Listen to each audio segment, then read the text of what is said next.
بسم اللہ الرحمن الرحیم الحمد للہ رب العالمین والصلاة والسلام علی اشرف المرسلین نبینا و سیدنا محمد وعلی آلہ و اصحابہ اجمعین۔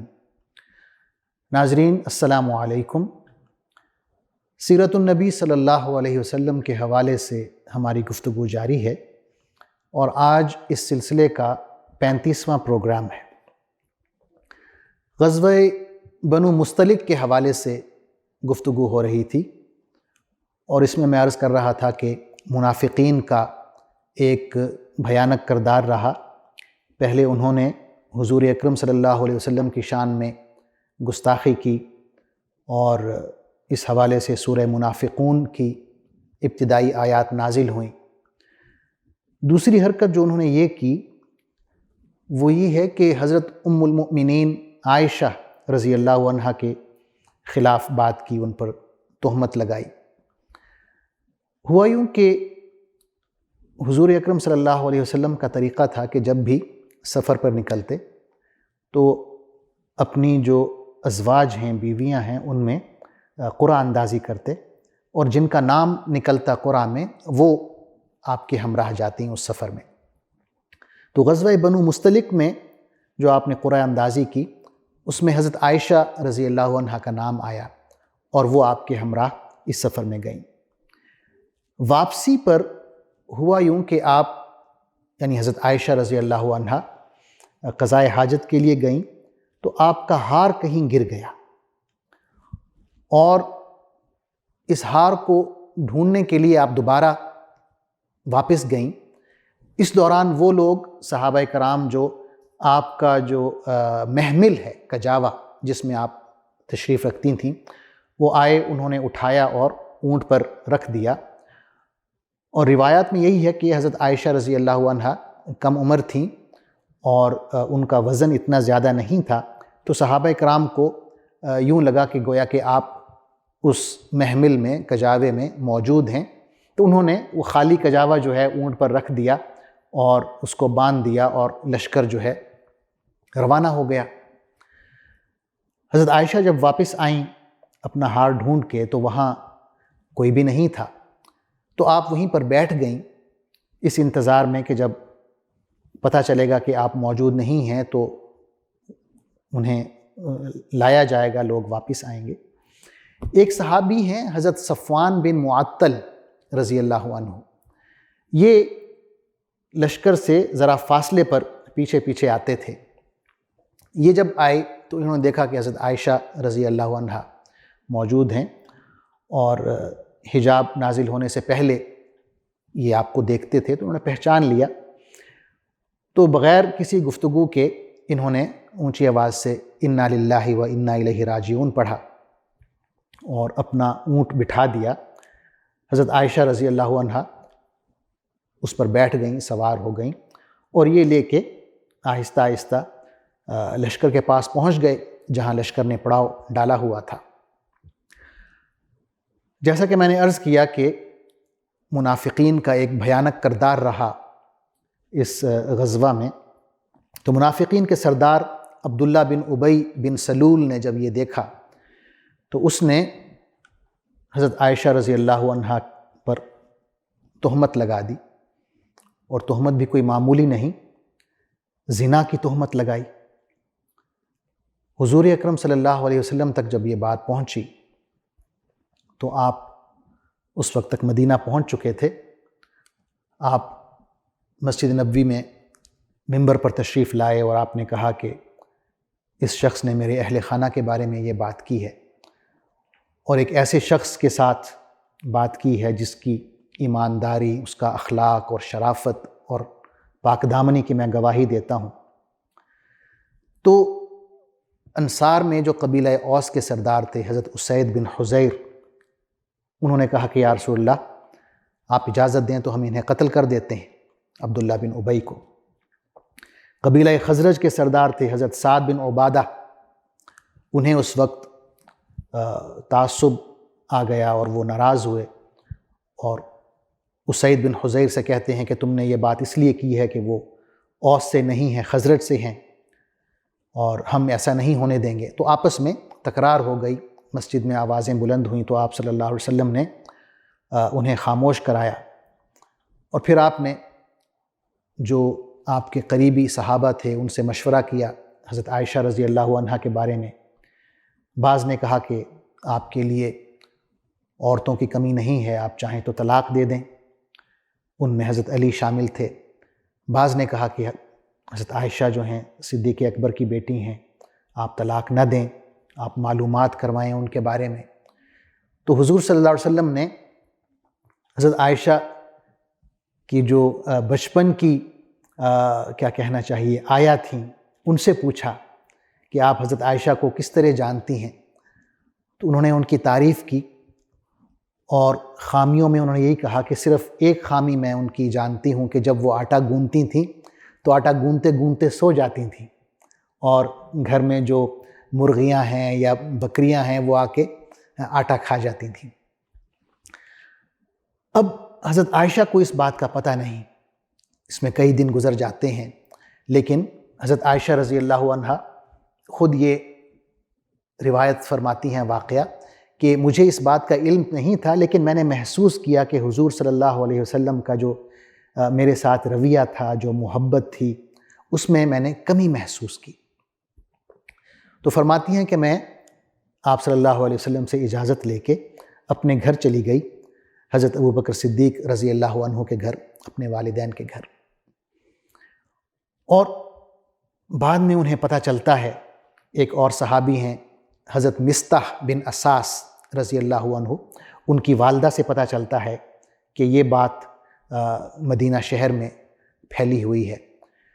تو حضرت عائشہ فرماتی ہیں کہ میں بہت روئی، اور ایک مہینہ گزر گیا، کوئی اللہ کی طرف سے وحی بھی نازل نہ ہوئی۔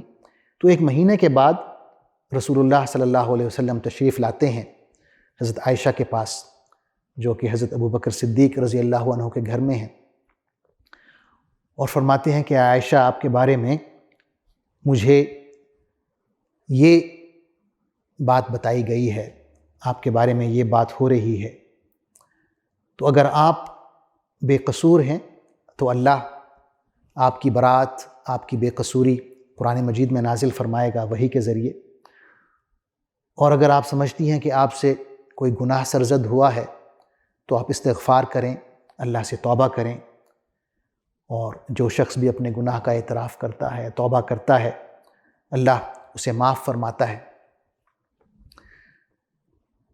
حضرت عائشہ فرماتی ہیں کہ میں نے اپنے والدین سے کہا کہ آپ رسول اللہ صلی اللہ علیہ وسلم کو جواب دیں، تو والدین نے کہا کہ ہمارے پاس تو کوئی جواب نہیں ہے، ہم کیا جواب دیں۔ پھر حضرت عائشہ فرماتی ہیں کہ میں نے یہ کہا کہ میرے بارے میں آپ نے جو بات سنی ہے وہ آپ کے دلوں میں بیٹھ چکی ہے، آپ اس پر یقین کر چکے ہیں۔ اب اگر میں کہوں کہ میں بے قصور ہوں، اور اللہ جانتا ہے کہ میں بے قصور ہوں، آپ میری بات کا یقین نہیں کریں گے، اور اگر میں یہ کہوں کہ میں نے کوئی گناہ کر لیا ہے، اور اللہ جانتا ہے کہ اگر میں کوئی ایسا اعتراف کروں تو وہ اعتراف غلط ہوگا، تو آپ میری بات کا یقین کر لیں گے، کیونکہ آپ کا جو ذہن بنا ہوا ہے وہ یہی ہے کہ میں کوئی اعتراف کروں۔ لیکن اپنے لیے اس وقت جو میں سب سے بہترین الفاظ سمجھتی ہوں وہ ہیں جو حضرت یوسف علیہ السلام کے والد نے کہے تھے، فصبر جمیل واللہ المستعان علی ما تصفون، کہ میں احسن طریقے سے صبر کروں گی، اور جو بات آپ کر رہے ہیں اس پر صرف اللہ سے مدد مانگوں گی۔ یہ کہہ کے آپ چادر اوڑھ کے لیٹ جاتی ہیں، اور اسی دوران جبریل امین تشریف لاتے ہیں اللہ کی وحی لے کر، حضور صلی اللہ علیہ وسلم پر وہ کیفیت طاری ہو جاتی ہے جو وحی کے دوران ہوتی ہے، اور اس کے بعد جب وحی کا نزول مکمل ہوتا ہے تو حضور اکرم صلی اللہ علیہ وسلم مسکراتے ہیں اور فرماتے ہیں کہ اے عائشہ، اللہ تعالیٰ نے آپ کو بے قصور قرار دے دیا ہے۔ حضرت عائشہ فرماتی ہیں کہ میں نے کبھی یہ گمان بھی نہیں کیا تھا کہ میرے بارے میں قرآن مجید نازل ہوگا جو قیامت تک پڑھا جائے گا۔ وہ کون سی آیات تھیں جو حضرت عائشہ رضی اللہ عنہا کی پاک دامنی کے بارے میں نازل ہوئیں؟ سورہ نور کی آیات ہیں۔ ہم یہ آیات پڑھیں گے اور ان کا ترجمہ کریں گے انشاءاللہ۔ اللہ تعالیٰ نے فرمایا ان الذین جاءوا بالافک عصبۃ منکم لا تحسبوه شرا لکم بل هو خیر لکم لکل امرئ منہم ما اکتسب من الاثم والذی تولی کبرہ لہ عذاب عظیم۔ آیات لمبی ہے، میں صرف ترجمہ پڑھ دیتا ہوں۔ جو لوگ یہ بہتان گھڑ لائے ہیں وہ تمہارے ہی اندر کا ایک ٹولہ ہے۔ اس واقعے کو اپنے حق میں شر نہ سمجھو بلکہ یہ تمہارے لیے خیر ہی ہے۔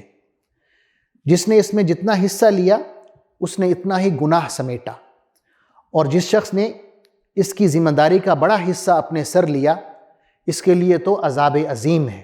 منافقوں کے سردار عبداللہ بن ابی کی طرف اشارہ ہے۔ پھر چند آیات کے بعد فرمایا جب تمہاری ایک زبان سے دوسری زبان اس جھوٹ کو لیتی چلی جا رہی تھی اور تم اپنے منہ سے وہ کچھ کہے جا رہے تھے جس کے متعلق تمہیں کوئی علم نہ تھا، تم اسے ایک معمولی بات سمجھ رہے تھے، حالانکہ اللہ کے نزدیک یہ بہت بڑی بات تھی۔ کیوں نہ اسے سنتے ہی تم نے کہہ دیا کہ ہمیں ایسی بات زبان سے نکالنا زیب نہیں دیتا۔ سبحان اللہ، یہ تو ایک بہتان عظیم ہے۔ اللہ تمہیں نصیحت کرتا ہے کہ آئندہ کبھی ایسی حرکت نہ کرنا اگر تم مومن ہو۔ ناظرین، سورہ نور کے آغاز میں اللہ تعالیٰ نے حد قذف کا بھی ذکر کیا۔ قذف سے مراد کسی پر زنا کا جھوٹا الزام لگانا ہے، اور اس کی سزا اللہ تعالیٰ نے 80 کوڑے تجویز فرمائی۔ تو جب یہ آیات نازل ہوئیں تو حضور صلی اللہ علیہ وسلم نے 3 صحابہ کرام کو یہ سزا دی۔ 2 مرد ہیں، 1 عورت ہے۔ مردوں میں حضرت مصطح بن اساس ہیں، حضرت حسان بن ثابت ہیں، اور حضرت حمنہ بنت جحش رضی اللہ عنہم ہیں۔ منافقین میں یا منافقوں کا جو سردار تھا عبداللہ بن ابی، ان میں سے کسی کو آپ صلی اللہ علیہ وسلم نے سزا نہیں دی۔ علماء نے اس کی وجوہات لکھی ہیں۔ سب سے جو بڑی وجہ بتائی جاتی ہے وہ یہ ہے کہ اللہ تعالیٰ نے خود ان کے لیے عذاب عظیم کا وعدہ فرمایا ہے انہی آیات میں جو میں نے تلاوت کی ہیں۔ ایک اور آیت میں جو سورہ نساء میں ہے اس میں اللہ تعالیٰ نے فرمایا ان المنافقین فی الدرک الاسفل من النار، کہ یہ جو منافق ہیں جہنم کے نچلے ترین طبقے میں ہوں گے۔ تو ان آیات کی وجہ سے حضور صلی اللہ علیہ وسلم نے انہیں کوئی سزا نہیں دی بلکہ مومنین کو سزا دی، تاکہ ہمارا عقیدہ یہی ہے کہ اگر اسی دنیا میں کسی جرم پہ سزا مل جاتی ہے تو آخرت میں پھر تخفیف ہو جاتی ہے، عذاب میں اس گناہ کے لیے پکڑ نہیں ہوتی جس کی اس دنیا میں ہم سزا بھگت لیتے ہیں۔ ناظرین، غزوہ بنو مستلق کے بعد 4 فوجی مہمات ہیں جن کا ذکر ہمیں سیرت کی کتابوں میں ملتا ہے۔ سب سے پہلی جو فوجی مہم ہے وہ حضرت عبد الرحمن بن عوف رضی اللہ عنہ کی قیادت میں ہے۔ یہ فوجی مہم شعبان کے مہینے میں سن 6 ہجری میں روانہ کی گئی، اور یہ قبیلہ بنو کلب جو دومت الجندل میں ہے۔ دومت الجندل میں نے عرض کیا تھا کہ مدینہ سے تقریباً 800-900 کلومیٹر کے فاصلے پر ہے، اور آج کل وہاں پہ جو شہر آباد ہے وہ جوف کے نام سے ہے۔ جوف شہر ہے دومت الجندل کے قریب۔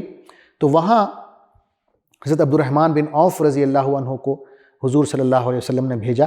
بھیجنے سے پہلے آپ نے حضرت عبد الرحمن کو اپنے سامنے بٹھایا، خود انہیں پگڑی پہنائی، اور فرمایا کہ جو جنگ کے آداب ہیں انہیں ملحوظ خاطر رکھنا ہے۔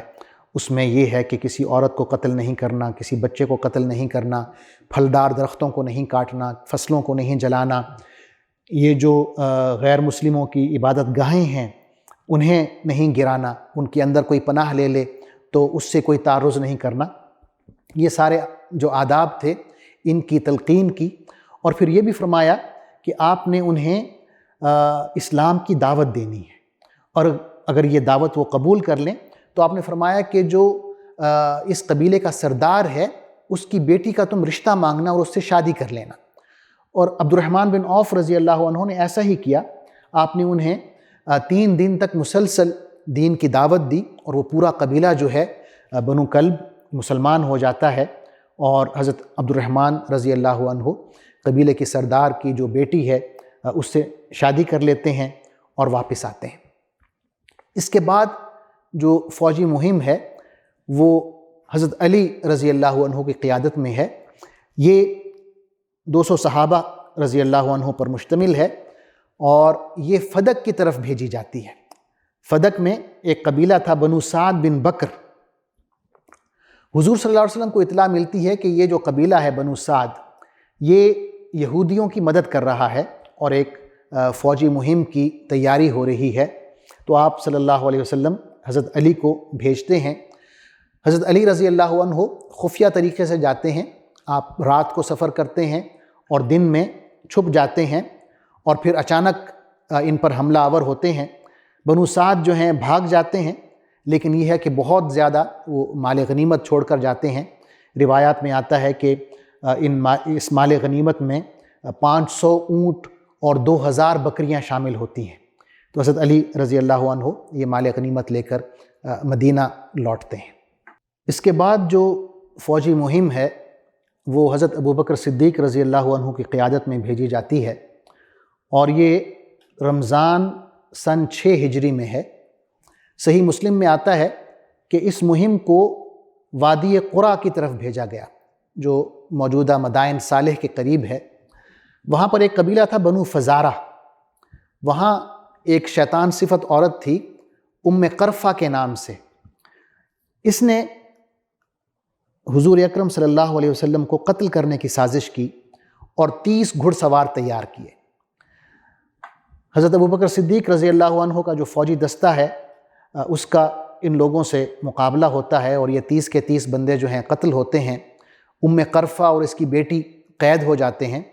حضور اکرم صلی اللہ علیہ وسلم ان دونوں عورتوں کو قریش کے حوالے کرتے ہیں، مکہ والوں کے، اور ان کے بدلے اپنے کچھ مسلمان قیدی رہا کرواتے ہیں۔ آخری جو فوجی مہم ہے غزوہ بنو مستلق کے بعد اور صلح حدیبیہ سے پہلے، وہ حضرت کرز بن جابر فہری کی فوجی مہم ہے۔ بخاری شریف میں آتا ہے کہ آپ صلی اللہ علیہ وسلم نے کرز بن جابر فہری کو 20 صحابہ کرام کے ساتھ بھیجا، اور 2 قبیلے ہیں، قبیلہ عقل اور قبیلہ عرینہ، ان کے لوگوں کو پکڑنے کے لیے بھیجا۔ قصہ یہ ہوا کہ یہ جو 2 قبیلے ہیں عقل اور عرینہ، اس میں سے کچھ لوگ مدینہ آتے ہیں اور اسلام قبول کرتے ہیں، لیکن مدینہ کی جو آب و ہوا ہے انہیں راست نہیں آتی، بیمار پڑ جاتے ہیں۔ تو حضور صلی اللہ علیہ وسلم مدینہ سے باہر ایک چراگاہ ہے، وہاں انہیں ٹھہراتے ہیں۔ حضور اکرم صلی اللہ علیہ وسلم کا جو چرواہا ہے وہاں پر، اسے قتل کر دیتے ہیں، اور مسلمانوں کے جو اونٹ ہیں وہ سب لے کے وہاں سے فرار ہو جاتے ہیں۔ تو آپ صلی اللہ علیہ وسلم ان صحابی کو، حضرت کرز بن جابر فہری کو، ان کے تعاقب میں بھیجتے ہیں۔ 20 صحابہ ساتھ ہیں، اور ان سب کو قید کر لیا جاتا ہے، مدینہ واپس لایا جاتا ہے، اور ان کو یہ سزا دی جاتی ہے کہ ان کے ہاتھ اور پاؤں کاٹ دیے جاتے ہیں، آنکھیں پھوڑ دی جاتی ہیں، اور انہیں دھوپ میں چھوڑ دیا جاتا ہے، یہاں تک کہ یہ سارے کے سارے مر جاتے ہیں۔ ناظرین، غزوہ بنو مستلق میں مسلمانوں کی فتح، اور پھر اس پورے جنگجو قبیلے کا مسلمان ہو جانا، اور پھر اس غزوہ کے بعد جو فوجی مہمات ہیں جس میں تمام جزیرہ عرب کے مختلف قبائل پر تعذیبی کارروائیاں ہیں، تعذیبی حملے ہیں، ان سے جو قریش پر اثر پڑتا ہے وہ یہ ہے کہ قریش مسلمانوں پر حملہ کرنے کی ہمت نہیں رکھتے، حوصلہ ہار جاتے ہیں، اور مسلمانوں کے ساتھ معاہدہ امن کرتے ہیں۔ صلح حدیبیہ کا ذکر ہوگا کہ ذی-قعدہ سن 6 میں صلح حدیبیہ ہوتی ہے، اور یہ جو معاہدہ ہے بذات خود اس بات پر دلیل ہے کہ قریش نے نہ صرف مسلمانوں کو ایک طاقت کے طور پر تسلیم کر لیا ہے، بلکہ جزیرہ عرب میں وہ مسلمانوں کے ساتھ امن کے ساتھ رہنے کے لیے تیار ہو گئے ہیں۔ صلح حدیبیہ کے کیا اسباب تھے، اس کی کیا تفصیلات ہیں، یہ انشاءاللہ میں اگلے پروگرام میں عرض کروں گا۔ تب تک کے لیے اجازت دیجیے۔ اللہ حافظ، والسلام علیکم ورحمۃ اللہ وبرکاتہ۔